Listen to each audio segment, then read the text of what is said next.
Hi guys, my name is Chelsea and welcome back to my channel. For today's video, I have my TBR for Owls as well as the entire month of April.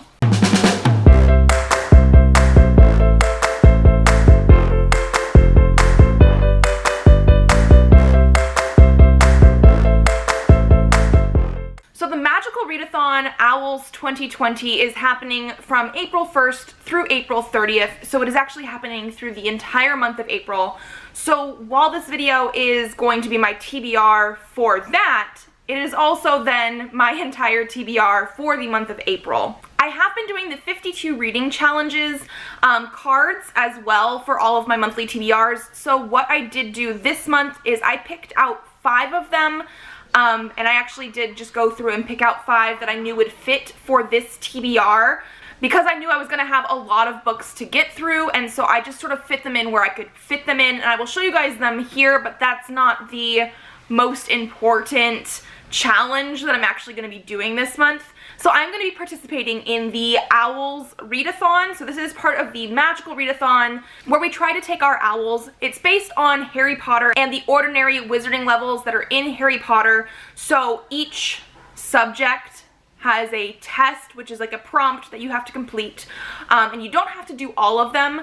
I will leave all of the information linked down below in case you guys have not heard of it yet. But basically, there are different wizarding careers that you can try to go for, and you pick one of them, and then that basically tells you what prompts you should be reading for. So the career that I have picked this year was a toss-up between 2 of them.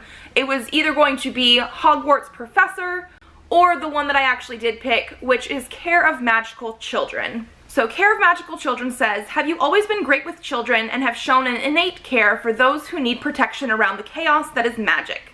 You might be a perfect fit to work the field of care of magical children.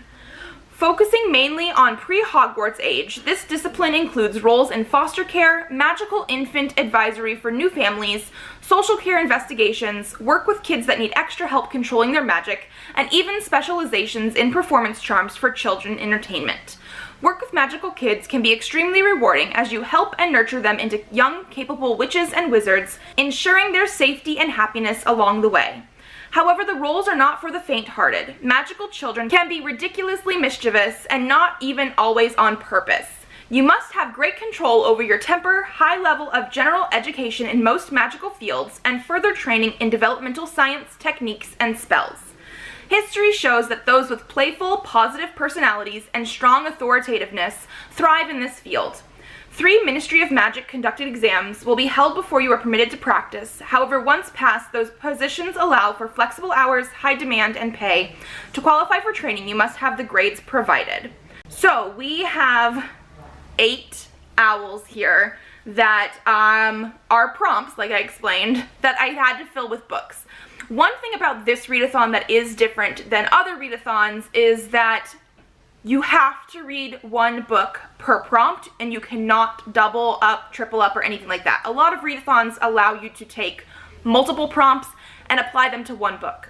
This one does not. So the careers that they have listed on the main page, there are a lot of different ones that either have a lot of classes and prompts or a few classes and prompts. From what I had seen, there are 12 different classes, and there were some careers that had all 12, and then there were some that had as few as 3 or 4.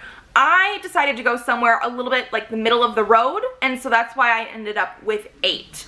And so now we're going to go through all of the prompts and all of the books that I picked for those prompts. So the first owl that I have to pass is arithmancy, and that is all about the magical quantities of 2, which also means balance and opposites. So for this prompt, we are supposed to read something outside of our favorite genre. Now for me, my favorite genre is usually young adult sci-fi or fantasy. So I decided that I was going to pick something that was neither young adult nor sci-fi or fantasy. So that basically left me with adult contemporary in some sort. Could have been a thriller, romance, anything like that. So what I picked is Well Met by Jen DeLuca. This is a book that I picked up last year and had been really meaning to get to, but at the end of last year I didn't do much reading, and so it has just been sitting on my shelf. This is a adults, new adults, I don't know exactly which one, contemporary romance where our main characters work at a Renaissance fair, and that's all I know. I'm looking forward to this one, definitely. I have heard lots of good things, both on BookTube and in real life, and I'm very, very excited for this one. The next one that I have is Charms, which is Lumos Maxima, or To Read a Book with a White Cover. For that, we are going to be picking up The Dragon Republic by R.F. Kuang. This is the second book in the Poppy War series, which I actually just read in March and absolutely loved, and so I picked this up the same week I was reading that book, and I cannot wait to dive back into this world. This is an adult high fantasy that has gods and monsters, but also takes inspiration from 20th century China, and it definitely had a big old war in the first book, and I'm very, very curious to see what else is going to be going on in this one. The third and final book in this trilogy just got its cover announced the day I'm filming this video, and even though I haven't read the second one yet, I am already super, super excited for that one. Next, we have Defense Against the Dark Arts, which is Grindylows, which means we have to read a book that is set on the sea or on the coast. This was a hard one for me to find because off the top of my head, I don't think I really had remembered if I had any books set on the sea or on the coast. So I was at Barnes & Noble actually the same day I picked up The Dragon Republic, and I was looking through certain books, and I don't remember exactly what book I saw, but I saw some book in the YA section that reminded me I did have one book that I remember having, I think, pirates in it, and so obviously it is set on the sea, and that is going to be These Rebel Waves by Sarah Rosh. This is a book that came in a book box, I want to say sometime last year, maybe. I don't fully remember. I don't know what it's about. I'm pretty sure there's pirates, and they're on a boat in the sea. That is like all I know, but I think it's the only book I actually own currently on my shelves that would fit this prompt. And then this is one of the first books that has our 52 reading challenges, and this is To Read a Book Set at Sea. Like I said, I picked them to fit with the books I already had ready for this TBR. Next, we have Herbology, and for that one, it is Mimbleless Mimbletonia, and that is to read a book with a title that starts with M. For this one, we are going with a graphic novel called Mare Internum. This is by Dershing Helmer. This is a Kickstarter that I did. I think I actually funded it in 2018, and it came in, I believe, in January. And this is something that I've been really wanting to read. It is actually a quite thick graphic novel, like it's the whole story in one. This is about scientists on, I believe it's Mars. Two scientists from Earth discover an ocean deep below the surface of Mars, and they are not alone. It sounds like it's gonna have some maybe like horror-y elements, and I am very, very excited for this. Also, I didn't realize this until I picked it for Herbology, but it did come with like a postcard with some sort of alien plant species on it, so I feel like it fits extra well. And then this one is also going to be one of the 52 reading challenges prompts, which is to read a book set on a different planet, and like I said, this is set on Mars, so we're ready for it. Then we have History of Magic, which is all about witch hunts, so we are supposed to read a book that features witches or wizards. And for this one, I picked a middle grade. We actually have Howl's Moving Castle here by Diane Wynne Jones. This one I feel like should be pretty easy to read. I have not seen the Studio Ghibli movie either, but I have had this book on my shelves for a while now, and I just keep meaning to pick it up.